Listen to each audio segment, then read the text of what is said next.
کوئی بھکاری آیا کرے نا تو 50 روپے دینے کے بجائے اس سے پوچھیں بھائی آپ یہ اس کے اتنے مجبور ہو کیوں کہ لوگوں سے بھیک مانگ رہے ہو.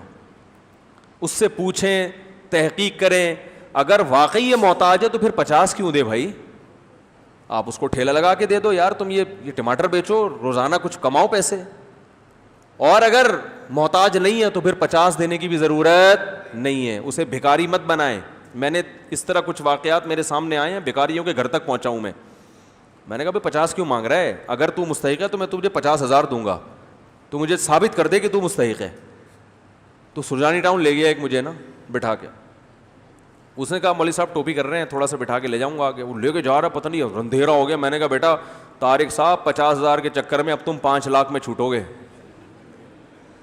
وہ بولے گا گھر میں بند کر دے گا, بولے گا میں 50 مانگ رہا تھا نہیں دیے, اب فون کر رہے ہیں مفتی صاحب کو میں نے اریسٹ کیا ہوا ہے 5 لاکھ روپے لے کے. مجھے یہی ڈر لگنے لگا, پتہ نہیں کیوں ڈرامے باز آدمی تھا کمبخت. پھر وہ ایک جگہ کیچڑ آیا, وہاں جا کے روک لیا. اس نے کہا آگے پیدل جانا پڑے گا, کیچڑ ہے. اس نے کہا مولوی صاحب, میں نے کہا میں کیچڑ میں جاؤں گا, چلو کوئی بات نہیں کیچڑ میں چلتے, پہلے آگے آگے تو ایسا نہ ہو کیچڑ ہی ہو کچھ اور نہ ہو آگے, پتہ چلا اندر ہی ڈوب ہی گئے. میں نے کہا آگے آگے آپ, پیچھے پیچھے میں سے کیچڑ میں لے گیا, پتہ نہیں کہاں لے جا کے پتہ چلا ڈرامے بازی سالی. میں نے کہا یار تو صحیح بات کرتا نا تو ہم تیرے ساتھ تعاون کرتے. تو بڑے بڑے ڈرامے باز پڑے ہوئے ہیں پاکستان میں.